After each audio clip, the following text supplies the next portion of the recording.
hay copias de los mapas en tamaño grande, no sé si sea A4 o que sea.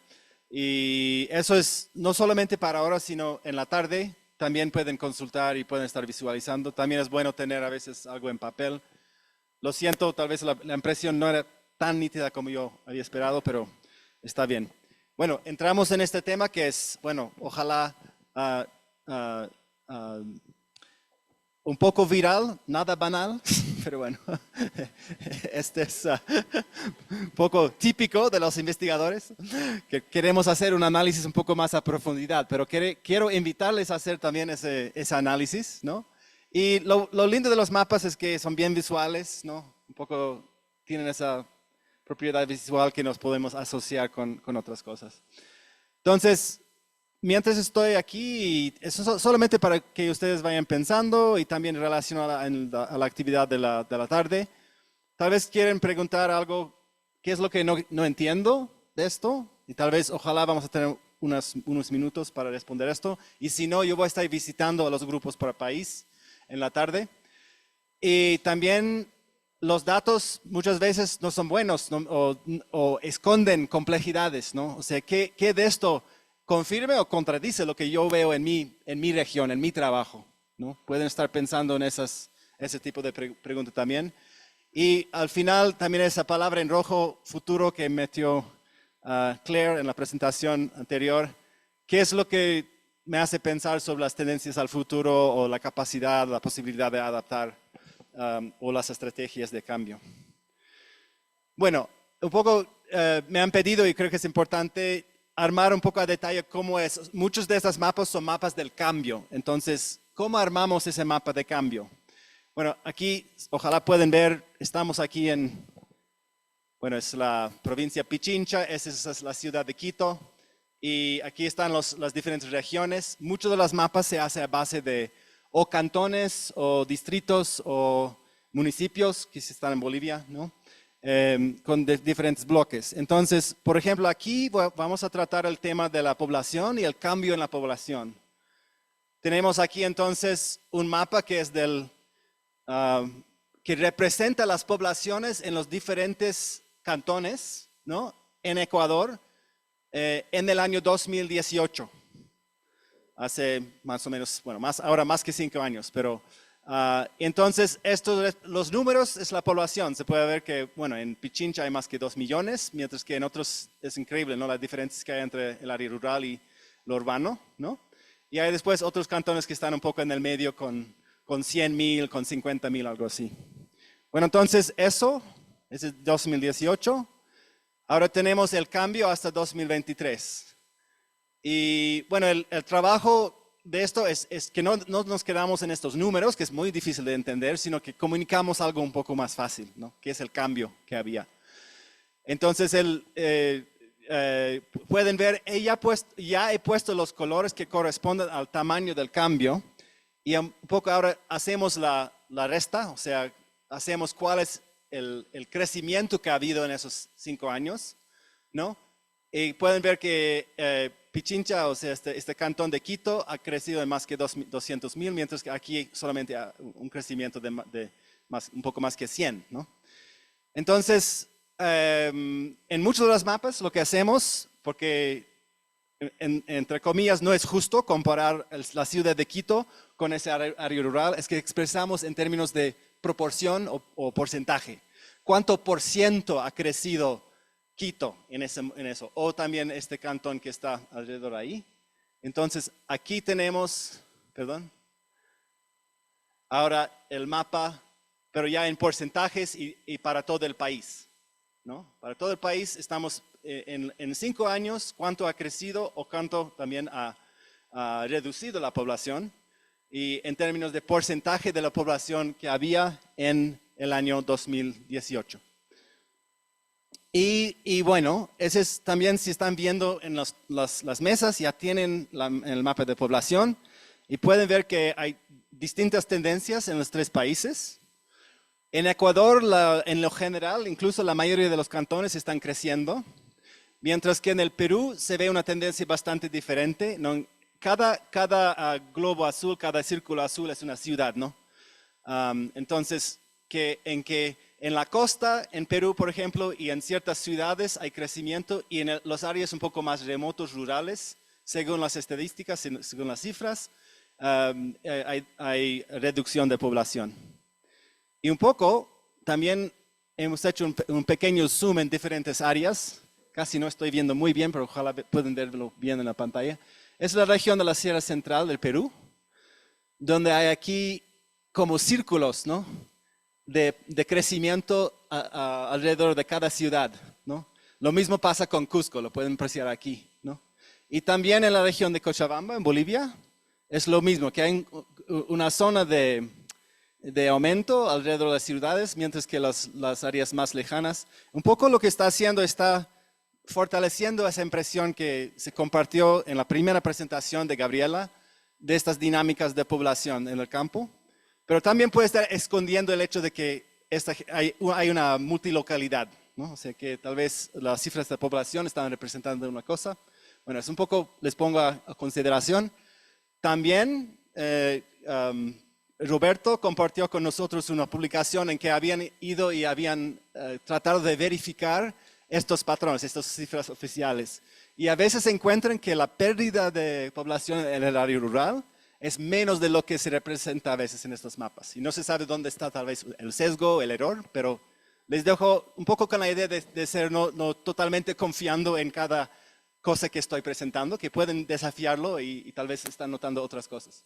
Pero lo que sí es que esto para mí refuerza la idea de que estas zonas periurbanas son súper importantes en las dinámicas, ¿no? y posiblemente importantes en las estrategias de agroecología. Eso es lo que tal vez van a charlar en la tarde. Bueno, solamente he incluido ahí en las mapas algo que es muy típico del determinismo de ecosistemas, que sabemos que en los Andes hay muchas diferentes elevaciones, hay patrones de precipitación súper fuertes y eso también tiene que ver con lo que viene ahora en los otros mapas, algunos mapas que son más biofísicos y luego vamos a volver a algunos que son más sociales. Bueno, casi dejo eso sin explicar porque pueden apreciar los patrones que hay y va a ser también evidente en lo que viene, que es considerar los patrones de una cifra, o sea, es un indicador del grado de verde en el paisaje, ¿no? O sea, algunos paisajes o agroecosistemas tienen mucho más verdura, tienen más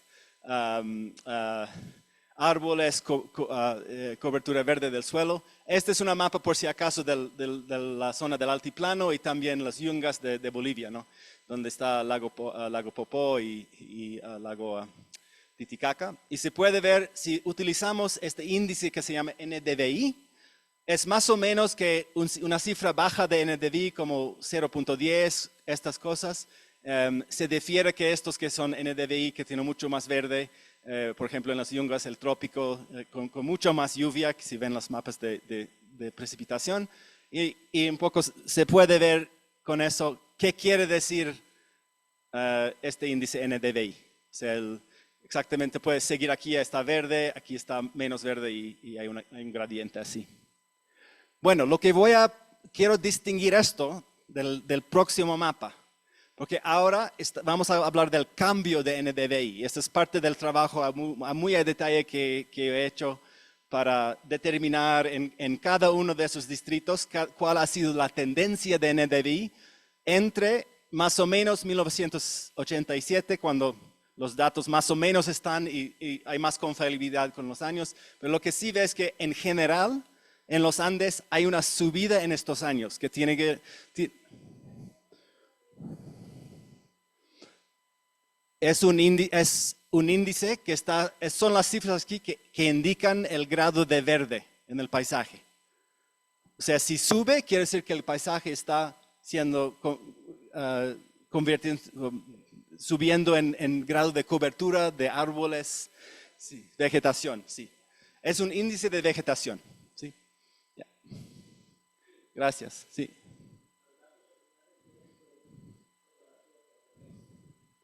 Sí, son datos satelitales, claro.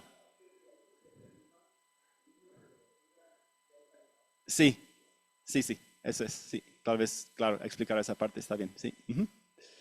Bueno, entonces, solamente compartir aquí que hay esa tendencia general positiva, ¿no?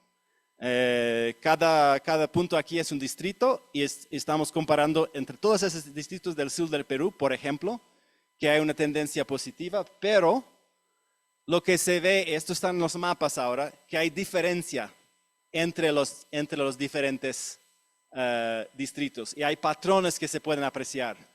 O sea, aquí viene o sea, no se pierdan en los detalles del NDVI y todo eso. El mensaje clave aquí es que hay ciertas diferencias en que cómo la vegetación, la cobertura por verde esté evolucionando en los diferentes lugares de la sierra, ¿no? de los Andes. Por ejemplo, tenemos aquí, esa es Cajamarca, donde creo que nadie aquí trabaja en Cajamarca, pero ha habido aumentos significativos.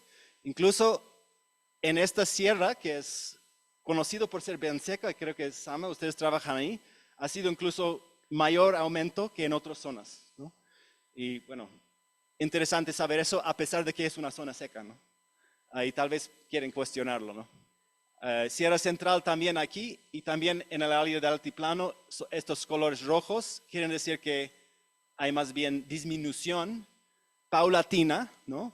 No estamos hablando de muchos de cambios muy enormes, pero es que hay estas diferencias, ¿no? Entonces, aquí hablamos un poco del enverdecimiento del paisaje.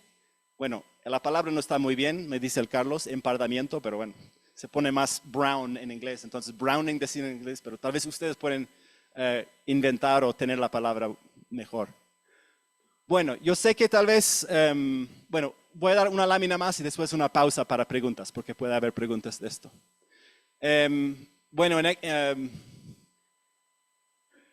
y también aquí para mí el mensaje, porque esto me sorprendió, yo no sabía que iba a encontrar, incluso se refleja en otra literatura, de que ha encontrado que en los Andes, probablemente a causa del calentamiento, ¿no? O sea, ya la temporada de cultivos es un poco más largo, se crece un poco más la vegetación, y también posiblemente por factores de cambio de uso de tierra, ¿no? Ese mismo abandono de ciertas parcelas a nivel grande se hace este tipo de color. Pero solamente es importante, tal vez podemos aprender algo de la comparación entre regiones. McKnight también trabaja en África del Oeste. Y este es el mapa con la misma escala del sur de Mali, en que aquí ha habido significativamente el corte del bosque, la ampliación de la agricultura y también el cambio climático, que quiere decir que, bueno, hay mucho más presión sobre la tierra aquí y que ha habido un descenso, un decrecimiento en este índice de vegetación durante el mismo periodo, ¿no? Mientras que para mí, cuando hablamos de la agroecología, las tendencias, creo que ayer sí estaban en la finca, ¿no? Hablaron de todo el reciclaje que hacen, de la producción de esos campos, mediante el estiércol, mediante los árboles que están creciendo. Y para mí el mensaje aquí, aunque hay estas zonas, y tal vez los de Bolivia quieren reflejar, o no sé si trabajan alguien aquí, qué está pasando aquí y qué es la trayectoria, pero más o menos, para mí, esta es una trayectoria no tan desanimante. Hay posibilidades aquí, hay biomasa, hay vegetación con qué hacer en tipo de trabajo. Ahora, tal vez ustedes van a querer matizar esta conclusión o debatirlo, ¿no? En sus grupos. Ok, preguntas hasta ahora. Tal vez aclaraciones, ¿no? No tanto comentarios, porque eso podemos hacer en los grupos. ¿Alguna pregunta? Diego, sí. Diego, espérame un ratito porque si no, no te escuchan los del streaming, los del Zoom. Tal vez damos 2 o 3 preguntas, porque yo sé que el tiempo está. Gracias, Sergio. Sí, me llama la atención estas zonas rojas porque es el único rojo entre Perú y Bolivia y Ecuador, ¿no?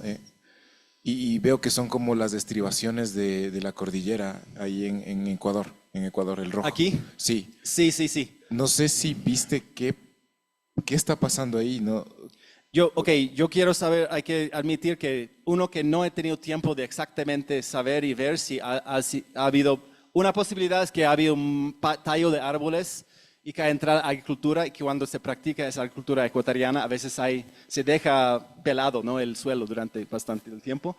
Otra posibilidad es que hay errores introducido por el hecho de que hay bastante nubosidad en Ecuador y es difícil de generar el señal que utiliza la teledetección. Si hay mucho nube, aparece como si fuera menos vegetación, ¿no? Y no estoy seguro de los dos, ¿no? Pero es interesante, sí, el mismo, sí. Sí. Quizá es un reto, Steve, pero una pregunta, porque mencionaste Cajamarca, que está bien verde ahí, y mi sospecha eso tiene que ver con el tamaño de la unidad agropecuaria, porque Cajamarca es donde más ha crecido el minifundio. Entonces me pregunto si tú puedes combinar esta información con el tamaño de la unidad agropecuaria, porque cuanto más chica, hay más borde con perennes, entonces es otro patrón de...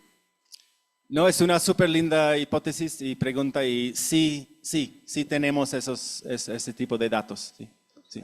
Y una tercera, sí. No, muchas gracias, súper interesante. Estos solo preguntaba si alguien de Bolivia podía un poco decir qué es lo que pasa por esos colores tan anaranjados, intensos, casi rojos.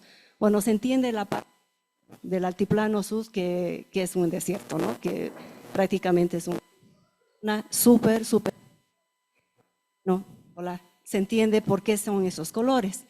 Pero lo que se ve ahí arriba del lago Titicaca, Sí. una región súper verde y luego súper naranjada. Yo me imaginaría que eso es un error probablemente porque es el Sud Yungas, es Caranavi. Entonces, eso. Sí, yo veo. Entonces, Sí, voy a la verdad ver es que no tiene mucho sentido que sea Claro, ese color. es exactamente Caranavi, sí. Sí, y Sudiungas. Sí. Entonces, bueno, hay mucha deforestación, eso es cierto, pero a tener ese extremo de color tan Sí. terrible. No, de acuerdo. No confiaría en ese Sí, punto. sí. En esto sí.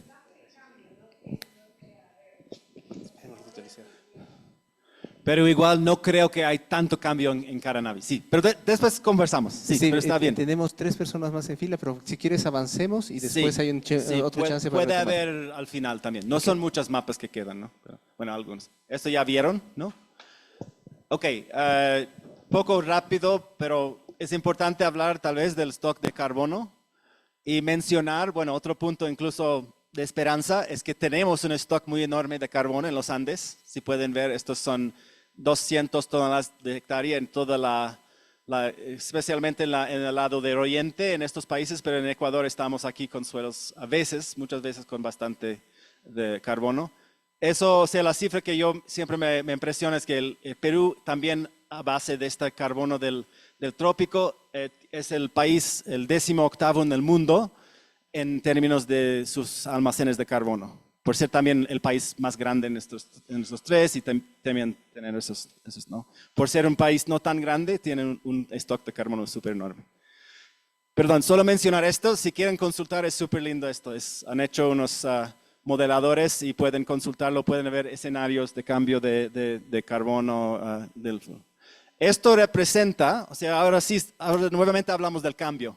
Este es el cambio que ha habido en el tiempo histórico hasta hoy en esos stocks, basado en modelaje, ¿no? Todo esto es modelaje y hay que tener un poco claro eso, no son mediciones exactas, no, nada.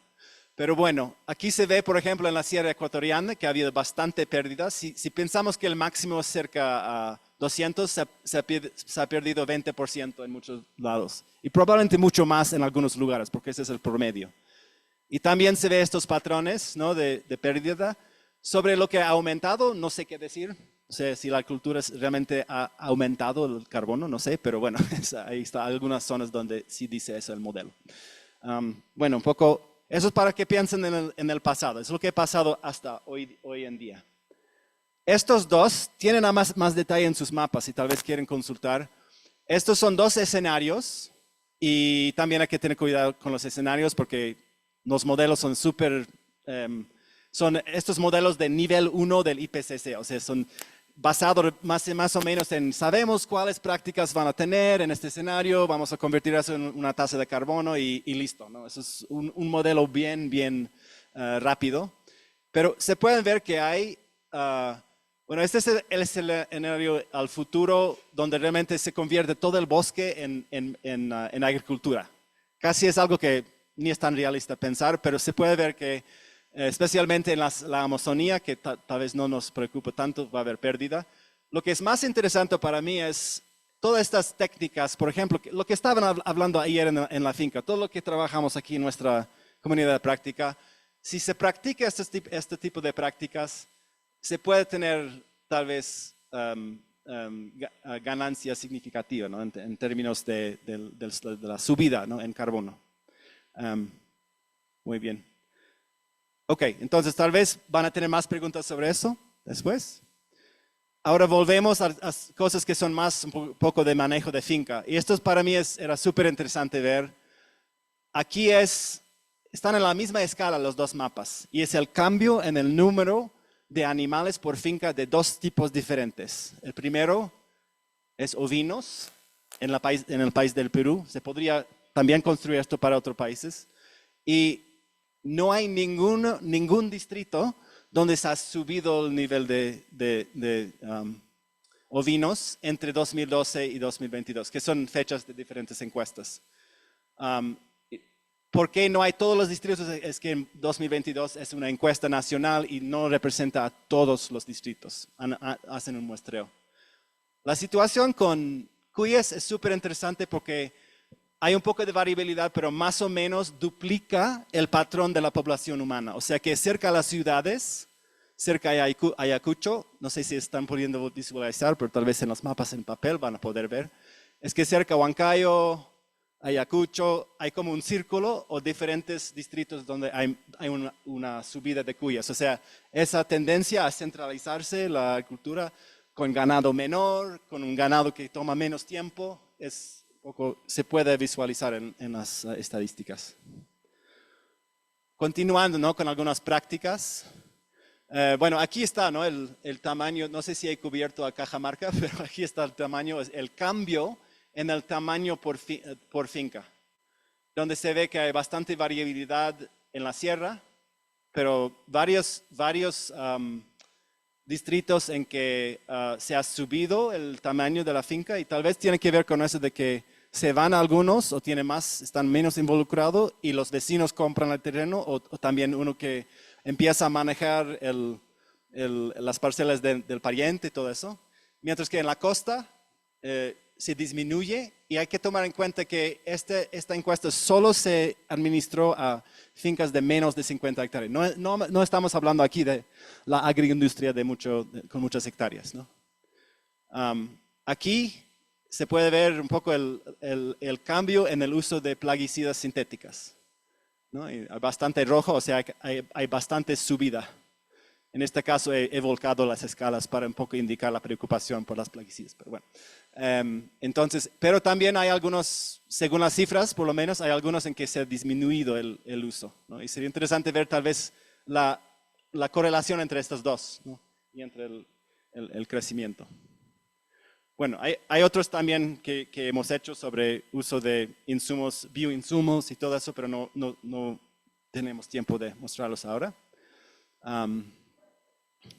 Estos son los últimos y hay dos pares aquí. Un poco va referido al tema de comunicación, ¿no? Con lo que hemos pasado con los influencers y todo eso. Y esta es la proporción en 2024 en Ecuador de hogares con uso de un teléfono inteligente, o sea, donde se puede ver videos, tiene 3G, tiene 4G, lo que sea. Y es bastante alto, ¿no? Se ve que casi hay en este momento una saturación de hogares, según las cifras, donde acceden por lo menos un miembro de la familia a un teléfono inteligente. Y este es interesante porque muestra la tasa del cambio que es mucho más acentuado en el área rural, o sea, como tal vez era de esperar. Por Quito no se está subiendo mucho más, son esos colores claros, mientras que por esos lugares rurales está subiendo más. Y esto en abajo va junto con el tema de la juventud, comparando he sumado la tasa de subempleo y desempleo, ¿no? Porque en muchos lugares casi el desempleo formal no existe, ¿no? Es más que un subempleo casi universal o algo así. Pero si vemos esto, vemos que estas zonas rurales, ¿no? Incluso en Pichincha, ¿no? Que es donde estamos ahora, Quito, el color es un poco más oscuro en el caso de Quito y mucho más oscuro en estas áreas rurales. O sea que hay más subempleo y desempleo entre las personas de 18 a 30 que entre la población en general, ¿no? Entonces eso también es un referente que tiene que ver con el futuro. Podemos decir, bueno, eso siempre pasa, los que tienen más edad tienen más empleo, algo así, tal vez es una conclusión, pero también se puede hablar de exclusión o de falta de oportunidades y todo eso, especialmente en el área rural, pero casi en todos los lados. Bueno, creo que con eso termino. Y bueno, si hay más preguntas de aclaración o comentarios. Sí.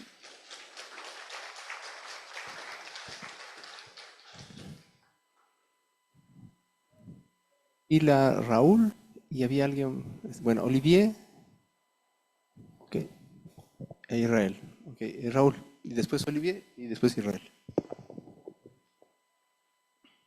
Sí, gracias, Steve. Mi pregunta estaba relacionada al enverdecimiento de las áreas que nos mostraste. Sí, no sé si hay forma de determinar que tal vez puede ser esto por el cambio de uso. Se están pasando de ser agrícolas a ser más ganaderos y cobertura de forrajes está creciendo. Y lo segundo también está debido a la utilización más eficiente del agua. Ahora hay todo el impacto de los plásticos a través de las mangueras para riego presurizado. Está haciendo que parcelas pequeñas y localidades que estaban muy alejadas están empezando a tener 2 o 3 cosechas al año, ¿no? ¿Puede ser eso una influencia? No sé, esa era mi pregunta. Sí, claro, es muy buena la pregunta porque muestra, o sea, algo que quería explicar y enfatizar de que combina. Estos patrones pueden combinar diferentes cosas, ¿no? Cambio climático, falta de lluvia, incluso eso es lo que tal vez pueda estar pasando aquí también. Pero como dices, cambio de uso de tierra y cambio en las prácticas, ¿no?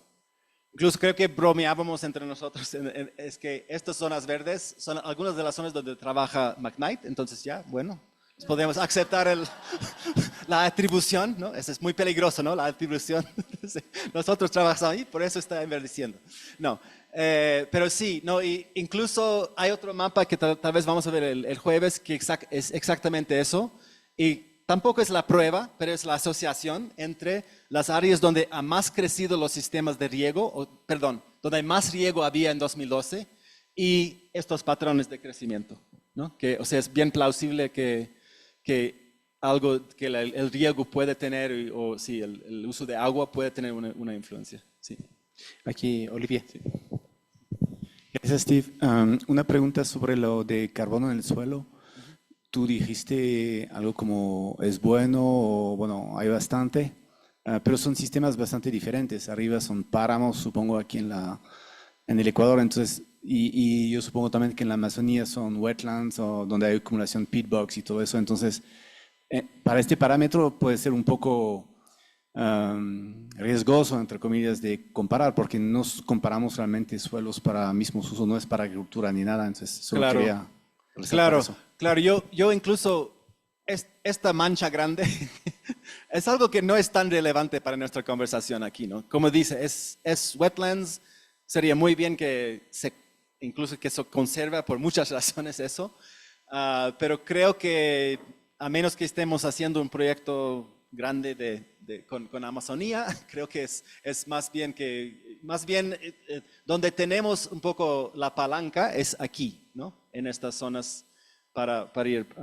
tal vez o seguir reduciendo o también construir el carbono, ¿no? Se puede ver aquí, ¿no? Que incluso en esa mancha simplemente dejan, ¿no? Ni hablan del cambio aquí en el modelaje. No sé si ese es tu punto, pero Te voy a pasar el micrófono.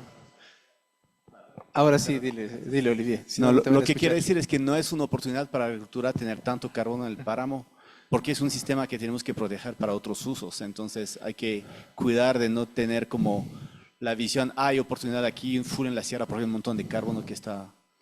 Sí, o sea, la oportunidad ahí es mantenerlo y no reducirlo. Sí, claro, ya. estos modeladores se están enfocando mucho en cómo sería cambiar la agricultura. No están hablando tal vez tanto en que en zonas de ya todavía no hay, ¿no? Sí. Dámonos chance a... Muy buen aquí punto, tenemos gracias. 3 y-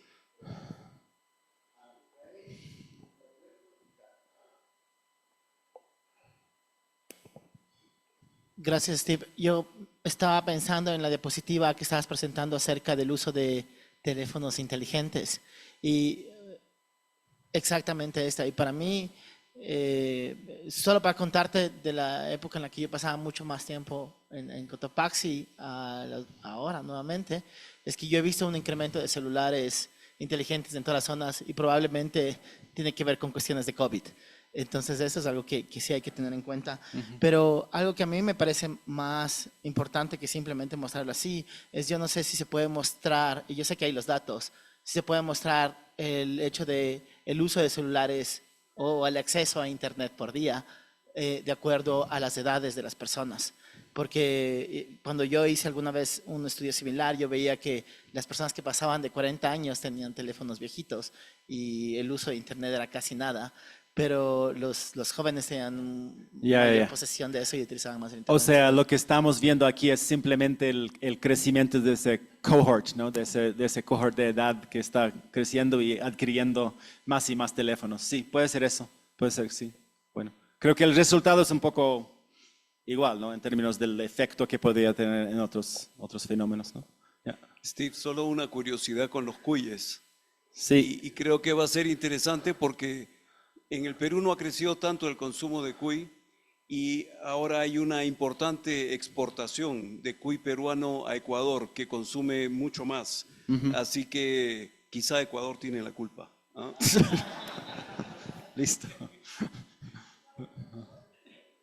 Steve, muchas gracias. A mí me llama la atención cómo todos estamos generando hipótesis ante la evidencia que nos estás mostrando. Sí. Entonces, es para resaltar qué tan importante es la visualización de datos complejos para generación de hipótesis de investigación en las que nosotros estamos trabajando. Y eso es fundamental y es lindo oír todas esas preguntas. Una pregunta muy práctica en relación a la generación de hipótesis. Nosotros normalmente no trabajamos a este nivel tan grande. Entonces, ¿cuál es la resolución a la que tus fuentes nos permiten trabajar? Es decir, ¿hasta qué áreas tiene sentido pensar en este tipo de herramienta, pero ya a nivel mucho más local? Sí.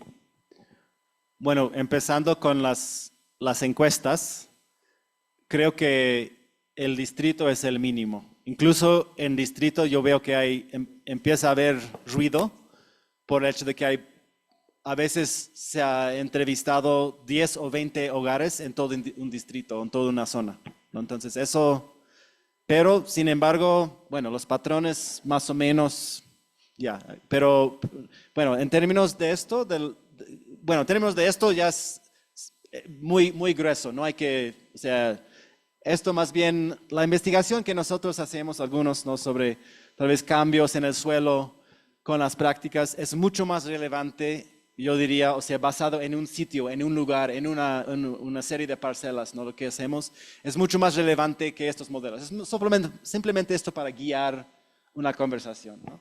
Después, esto bueno, esto es tal vez un poco más relevante a una escala más pequeña, porque pero todavía un poco, ya. Esto, sí, se puede ver, yo diría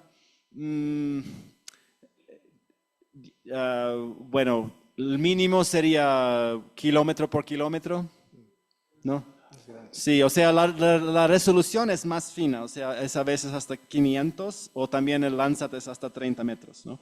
Pero, sin embargo, tener cuidado, o sea, no querer visualizar una parcela o algo así, ¿no? Con eso tal vez drones, ¿no? Pueden comprarse una dron. Steve, sí. Vamos, el tema. Tiempo, sí. Bueno, muchísimas gracias, Steve. Sí. Un aplauso para la sesión.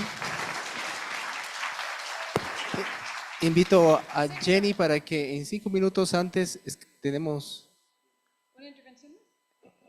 No. ¿De una joven? Hasta Jenny, mientras tanto, instala. Sí. Jenny va a instalar 5 minutos antes de... Sí, adelante. Ya, yo voy a hablar un poco sobre la intervención sobre los celulares, ¿no? Desde mi comunidad he visto, yo compartía desde muy pequeña, salíamos a jugar indoor, a jugar rayuela y a compartir con varios jóvenes. Entonces, a partir de la pandemia, se implementó las redes de internet, de teléfono. Entonces, el compartir y salir con todos al centro cívico se perdió. Ahora ya cada uno de los jóvenes simplemente cogen su celular, están en redes sociales, viendo películas y ya no salen.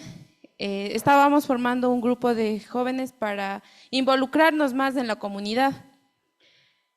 Hemos hecho una lista de todos los jóvenes que estábamos interesados al principio, pero al final solamente quedamos 8. De esos 8, sí ha sido duro mantenernos porque cada uno ya tiene sus carreras universitarias, algunos están comenzando, otros simplemente salen a trabajar, pero por las tardes regresan. Entonces, el golpe de la pandemia sí nos afectó bastante, pero como jóvenes que hemos quedado, hemos de seguir buscando la manera de que nos reunamos nuevamente, ya sea realizando las capacitaciones por Zoom o compartiendo ya cada uno un chismecito, como decimos. Eso. Muchísimas gracias.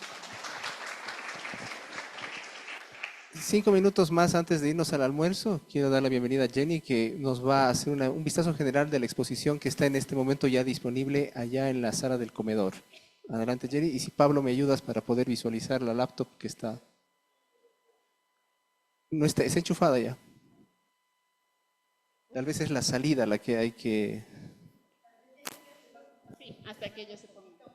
Bueno, le voy a invitar también que pase conmigo Marifé Casares. Algunos de ustedes me conocen por otras cosas, porque hacíamos investigación en el pasado, pero no todo es investigación. También hay otras maneras de vincularse con la naturaleza y la diversidad, y una de esas es el arte botánico.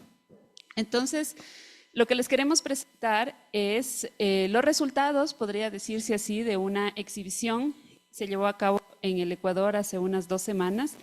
Era parte de un evento mundial y la temática era la diversidad de cultivos y plantas útiles del Ecuador. Les queremos contar un poco sobre esta iniciativa porque cuando hablamos con Marifé de esto del arte botánico parecía que hay gente interesada en esto, pero en realidad es una linda manera de que las personas se involucren con la conservación de los recursos naturales. Lo que ustedes van a ver es una presentación de lo que fue la exhibición y las obras. Y lo que ustedes van a ver en el comedor es una pequeña extracción, porque evidentemente ya no tenemos las 40 obras que teníamos, pero quisiéramos que se acerquen y conversen con nosotros un poco sobre justamente cómo vincular de una manera diferente, que no es solo la científica, acerca de la conservación. Y les voy a poner a Marifé para que les cuente un poco sobre de dónde nació esta idea. Hola a todos. Yo soy artista botánica, no soy científica. Estoy aprendiendo mucho de botánica, de biología y de un montón de cosas. Pero yo me vinculé con Jenny justamente en este proyecto porque a través del arte botánico descubrimos que es una herramienta muy fuerte para justamente la conservación y el conocimiento, porque no podemos conservar algo que no conocemos y que no amamos, ¿no? Para contarles una anécdota, o sea, para ustedes tal vez sea ridículo, pero en esta exposición, por ejemplo, yo dibujé un chocho y hubo mucha gente que se acercó a decirme que no tenían la menor idea de que el chocho sale de una vaina y que era la primera vez que habían visto eso en el dibujo. Entonces, después de esto, yo estoy seguro que van a acercarse a ver de pronto en un sembrío cómo es un chocho de verdad, ¿no?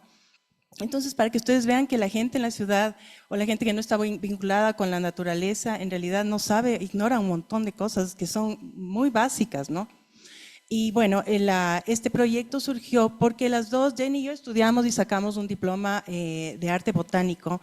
Y en el mundo es una disciplina que está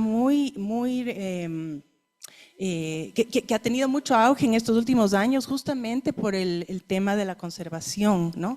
Porque nosotros estamos ahora documentando especies que están desapareciendo y ecosistemas que están desapareciendo, al contrario de lo que se hacía en el siglo XVIII, qué sé yo, que era cuando los colonizadores, en cambio, descubrían mundos nuevos y trasladaban todas estas especies exóticas a dibujos, porque no existía tampoco la fotografía, ¿no? Entonces ahora, en cambio, estamos necesitados de esto justamente para que la gente vuelva a tener una conexión con que sea un inicio por lo menos de una reconexión con la naturaleza. Entonces, bueno, nosotros nos unimos a una iniciativa que se llama Botanical Art Worldwide, que es mundial, organizada por la Asociación Botánica de Artistas de Estados Unidos, y que convoca a todo el mundo con un tema específico para realizar exposiciones simultáneas en el mes de mayo, que el 18 de mayo específicamente es el Día del Arte Botánico. Entonces, estas exposiciones se hacen en todo el mundo simultáneamente y el tema de este año fue justamente cultivos nativos, y el Ecuador no participaba, nunca había participado. Entonces con Jenny nos lanzamos a la tarea de buscar la manera de que el Ecuador participe, convocamos a los artistas, logramos apoyo y obviamente el CIP se mostró también muy interesado y pudimos lograr esta experiencia que, bueno, ahora mejor que ustedes vean con imágenes. Cuando se funcione. Y cuando Y tal vez funcione. después del almuerzo va a tener que ser Ya. para poder avanzar. Para que vean con imágenes mejor de qué se trataba. Genial. Entonces, muy bien, sí. Muchísimas gracias entonces a ambas y la exposición está ya. 2 anuncios parroquiales. Inmediatamente después del almuerzo nos dividimos en los 3 países. Aquí va a estar Ecuador, al lado Perú y el limonar es Bolivia, ¿no? Entonces, es fácilmente ubicable. Segundo, les invitamos a seguir inscribiéndose en los diferentes seminarios y espacios abiertos porque después de ese trabajo en grupo que va a plantearse la tarea de responder las 3 preguntas que Claire ha planteado y van a estar las 3 preguntas en cada sala, nos vamos a una plenaria y empezamos nuestro primer espacio abierto. En este momento es la 1:12, 1:15. Nos vemos aquí de nuevo en los grupos a las 2:15. 2:15. Buen provecho y muchísimas gracias por esta jornada de trabajo.